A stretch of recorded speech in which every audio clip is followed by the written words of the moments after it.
Welcome to this ABC 36 News Update. I'm Tom Kenny. He has clashed with Republican kingpin Mitch McConnell, State Senate President David Williams, and the media. He also hasn't raised as much money as he had hoped, but Friday night, U.S. Senator Jim Bunning of Kentucky made it quite clear that he is running for a third term at an event here in Lexington. ABC 36's John McGarry has the story. To get inside this big tent for Fayette County Republicans, you have to walk over the Lexington Herald leader. It wouldn't be the last time the media is stomped on.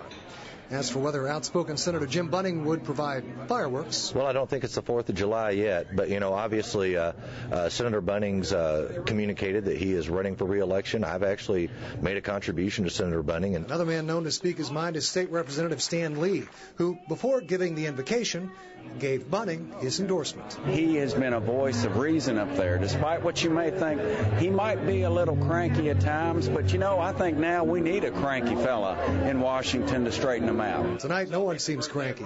And a man some say would make a good primary opponent, Secretary of State Trey Grayson, again made it clear he won't take on the Hall of Fame pitcher. Bunning did begin his 13-minute speech with a changeup. It wouldn't have been my choice to pay someone $4 million to coach, but that's the choice that the University of Kentucky made. Now they're going to have to live with it. On this night, Republicans wary of supporting Bunning found out they'll have to live with him a little longer. I hope I can count on your support in the coming months.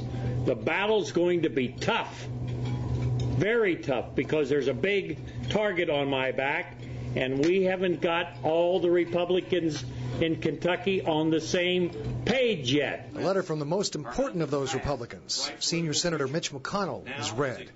He thanks the audience for their support last year, asked them to support Republican candidates next year, but not once does he mention the candidate for the biggest seat of all, Jim Bunning.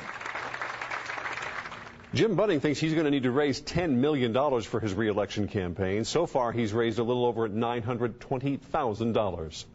Keeneland Racecourse has earned national recognition for the way it runs its track.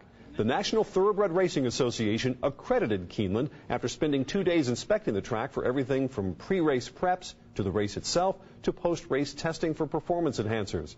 Keeneland is the second racetrack in the country to earn accreditation. Churchill Downs was the first.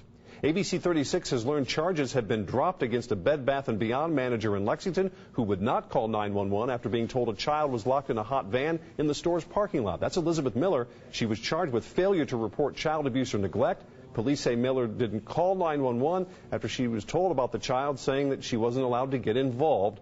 Again, charges dropped. And that is our news update.